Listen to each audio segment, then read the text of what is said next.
Assalamualaikum warahmatullahi wabarakatuh. Hari ini kita nak sentuh sedikit tentang Grand Iftar Gathering yang mana akan berlangsung hari ini. Saya nak buat ulasan awal lagi tapi tidak mahu memberikan promosi percuma kepada mereka. Jadi manangkan akan berlangsung hari ini, jadi saya uploadkan ulasan saya hari ini. Tapi ulasan saya bukan berkenaan sama ada ia sunnah atau tidak, Nabi tak buat, kenapa mereka buat. Yang tu dah ramai dah orang komen di dalam Facebook kan. Saya nak tarik perhatian tuan-tuan dan puan-puan terhadap objektif pelaksanaan Grand Iftar ni yang mana mereka post di dalam Facebook. Okey, kita tengok objektif yang ditulis ni. Yang pertama, objektif dia adalah untuk mengumpul dana bagi membiayai kos perjalanan aktiviti kebajikan IQ Johor. Yang tu yang menarik perhatian saya. Sebab tujuan membuat Grand Iftar ni untuk kutipan dana untuk aktiviti kebajikan IQ Johor. Sebab kita tahu kan, Johor ni adalah negeri yang tidak memberi tauliah kepada ramai asatizah, terutama asatizah yang ni lah. Jadi Sultan Johor juga ada memberi kenyataan menitahkan sesuatu pada tahun lepas. Tak sampai setahun lagi. Kita dengar dulu apa titah Sultan Johor dan kemudian saya ulas daripada situ. Kita dengar ni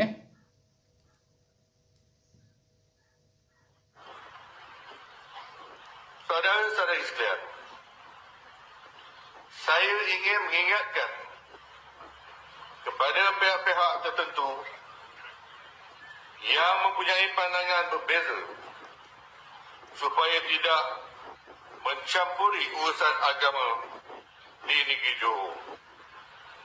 Kerana perbuatan tersebut tidak mencampuri urusan agama di negeri Johor. Membuat kebajikan itu urusan agama. Dan memecah belah umat Islam di negeri Johor telah tetap dengan pegangan ahli sunnah wal jemaah.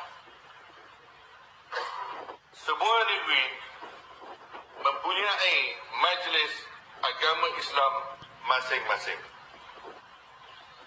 yang ada kuasa dan tanggungjawab untuk mengawal selia dan memastikan perjalanan hal ehwal agama Islam di negeri masing-masing supaya berjalan dengan baik, teratur dan harmoni. Tidak perlulah orang luar campur tangan sibuk memberikan ulasan seakan menunjuk pandai sangat peranan seorang mufti dalam sesebuah negeri adalah untuk mengeluarkan fatwa dan menjelaskan mengenai hukum Islam hanya untuk negeri tersebut. Duduklah diam-diam di negeri sendiri dan jangan jaga tepi kain orang lain. Ini Sultan Johor yang titah ni. Suruh duduklah diam-diam di negeri sendiri dan janganlah menjaga tepi kain orang lain. Tapi mereka ni daripada Perlis kan? Daripada Perlis membuat Grand Iftar di Melaka untuk membuat kebajikan di negeri Johor. Padahal Sultan Johor dah sebut dah janganlah menyibuk di negeri orang lain kan. Jadi kita fahamlah nak membuat kebajikan, katanya nak membuat kebajikan, apa salahnya nak pergi Johor kan. Tapi soalannya, adakah dah habis dah kebajikan yang dilakukan di negeri Perlis ataupun di negeri yang berjiran dengan Perlis, di negeri Kedah dah habis, di negeri Pulau Pinang dah habis kebajikan yang dibuat? Kenapa daripada utara hujung paling hujung nak pergi ke selatan yang paling hujung untuk buat kebajikan? Nampak sangat mereka seolah-olah nak tunjuk mereka dahsyatlah. Sultan Johor memberi titah kata jangan masuk negeri Johor, jangan kacau dengan pandangan-pandangan yang berlainan daripada orang lain itu, jangan datang ke situ. Mereka dengan keras kepalanya nak masuk juga negeri Johor tanpa mempedulikan titah daripada Sultan Johor, nak tunjuk mereka lebih hebat. Walaupun titah Sultan Johor mereka nak masuk juga, tapi mereka tidak boleh membuat kuliah-kuliah ataupun kelas-kelas agama. Cara nak masuk negeri Johor macam mana? Membuat kebajikan. Seperti yang kita sedia maklumlah, bila ada kebajikan mesti ada tausiah-tausiah, mesti ada sedikit-sedikit ceramah yang diberikan ketika membuat kebajikan tersebut. Mereka ini bukanlah dijemput oleh mana-mana pihak daripada Johor. Tak sama seperti Ustaz Wadi, Ustaz Adaidos dan lain-lain tu. Mereka dari Perlis ini berancang untuk masuk sendiri ke Johor tanpa jemputan. Mungkin juga boleh menjemput mereka-mereka ini, orang-orang Johor ni, untuk pergi ke perkampungan sunnah kan, yang akan diadakan di negeri Perlis. Jadi bila ada negeri Perlis perkampungan sunnah ini, mereka jemput orang Johor pergi ke sana, brainwash dekat Perlis. Tak boleh masuk kat Johor, brainwash kat Perlis. Jadi bila orang Johor dah brainwash dekat sana, kemudian balik ke negeri Johor, bawalah kembali di negeri Johor fikrah-fikrah yang mereka telah sampaikan kepada orang-orang Johor di negeri Perlis. Nampak tak? Itu pandangan saya lah. Saya nampak macam itulah. Tapi yang peliknya itulah kenapa nak pergi sehingga ke negeri Johor. Masih lagi nak pergi ke Johor kan?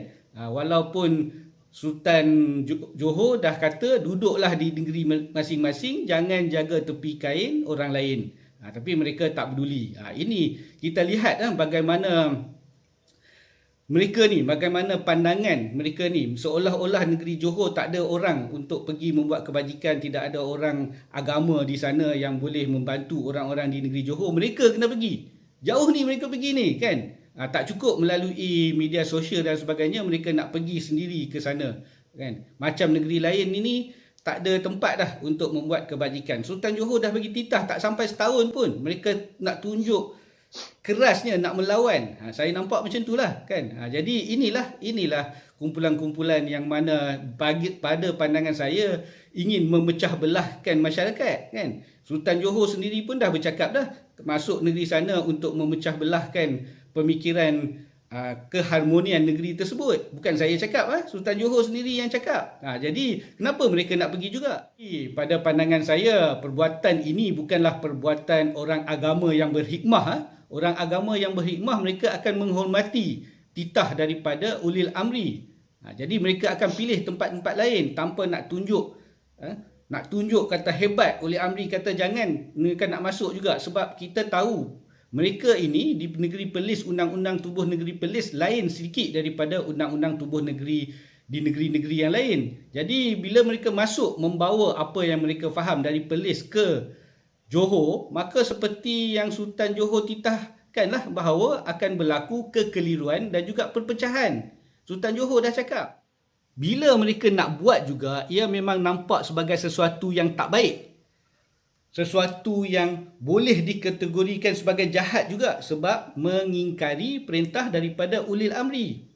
Jadi saya harap pihak berkuasa, Majlis Agama di negeri Johor memantau dengan lebih ketat. Mereka dah nak tunjuk, seolah-olah nak tunjuk belang, nak melawan titah daripada Sultan Johor sendiri. Jadi pastikan aktiviti yang mereka lakukan di negeri Johor, kebajikan itu adalah betul-betul sekadar kebajikan, bukan nak tarikkan perhatian orang-orang negeri Johor kepada fikrah mereka pula.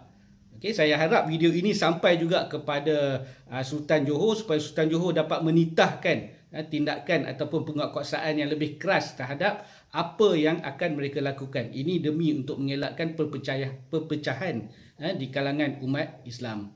Okay, kita doakan semoga kita akan diselamatkan daripada perpecahan dan kekacauan yang akan dibawa oleh mana-mana pihak sekalipun. Semoga kita sentiasa dilindungi dan dirahmati oleh Allah dan diletakkan bersama orang-orang yang soleh di akhirat kelak. Setakat ini dulu, sekian wabillahi taufik wa hidayah. Wassalamualaikum warahmatullahi wabarakatuh.